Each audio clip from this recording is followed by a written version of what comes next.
Bueno, bienvenidos. Hoy vamos a hacer un análisis sobre la historia sociopolítica o un recuento sobre qué hechos influenciaron la historia sociopolítica de Colombia. Más que todo nos vamos a basar en hechos que han pasado en el siglo XX. Bueno, empezamos con la violencia bipartidista, o lo que se llamó Frente Nacional, que ocurrió más o menos en los años de 1958 a 1974.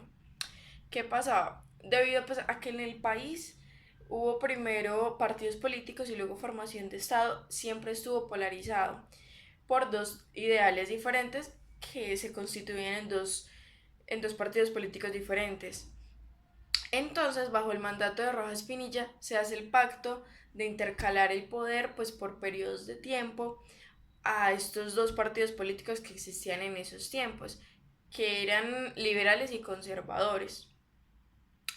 Sin embargo, no se tuvo en cuenta que dejaron aisladas a otras ideologías donde gracias como a esta represión, porque solo se aceptaban esos dos partidos políticos, se crearon grupos armados como fue las FARC. Esto lo podemos socializar, pues lo podemos analizar también de que siempre había una tradición de polarización en el país. Por ejemplo, en la actualidad, antes eran liberales y conservadores y ahora en la actualidad es como el Polo Democrático de Alianza Verde contra el partido de la U. Digámoslo así, siempre han habido dos partidos que ha habido más que una competencia, es como una enemistad. Siguiendo, bueno, este orden de ideas, en 1990 se dio la séptima papeleta. ¿Qué pasó? Esto se llamó que hubo una activación de sociedad civil. Resulta que un grupo de universitarios, a los cuales se les llamaba como la voz del pueblo, consiguieron un cupo en el tarjetón de elecciones. Entonces, antes se le llamó séptima papeleta porque antes en las elecciones solo tenía 6 tarjetones y esta fue la séptima.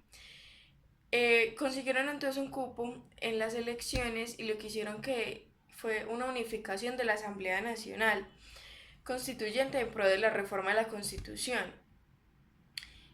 Y en ese paso, muchos grupos que estaban al margen de la ley, que más que todo eran que estaban protestando contra el Estado en ese entonces, porque había demasiada desigualdad, se desmovilizan, como fueron la desmovilización de guerrillas como el M-19. Una época muy oscura para el país. Se viene el narcotráfico no solo por personas civiles, sino también por guerrillas. En 1993 muere Pablo Escobar, uno de los narcotraficantes más grandes que ha tenido Colombia. Sin embargo, esto no hace que disminuya el narcotráfico en el país. Sigue y se puede decir que sigue hasta la actualidad.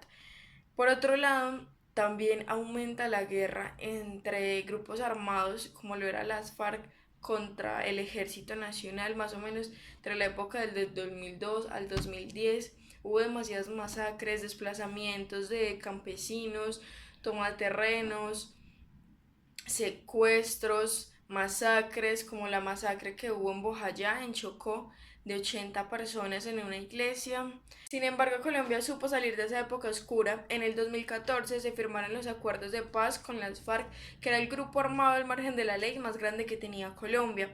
Estos acuerdos fueron liderados por el expresidente Juan Manuel Santos, el cual obtuvo el Premio Nobel de Paz, el primer Nobel de Paz que tuvo Colombia por estos acuerdos. Algo que fue muy importante porque siento que impulsó a Colombia a tener un desarrollo y a la igualdad fue que el 28 de abril de 2016 se legalizó el matrimonio entre parejas del mismo sexo. Ya viéndonos para los últimos años, han habido paros y marchas por exigencias, más que todo en educación y salud. Por ejemplo, en el 2018 uno de los paros más grandes por la educación estuvieron 64 días en paro 32 universidades oficiales exigiendo mayor presupuesto para la educación superior. Como hemos notado en los sucesos que he comentado, Colombia es un país que se ha centrado o ha evolucionado de la guerra y la violencia. Más que todo el tema de las drogas es un tema que el gobierno aún no ha podido controlar desde los tiempos de 1993 y antes.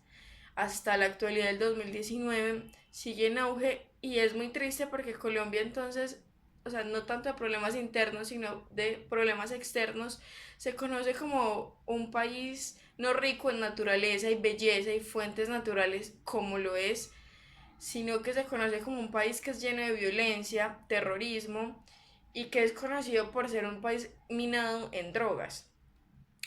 Bueno, ya pasando a mi pregunta de este semestre, de lo que yo lo puedo socializar es cómo estos eventos de violencia y narcotráfico han dejado nuestro medio ambiente. Por ejemplo, las zonas guerrilleras, los enfrentamientos que se daban, cómo han dejado los suelos, cómo los residuos de pólvora, de armamento, bombas y todo, cómo han esterilizado los suelos, han contaminado fuentes hídricas.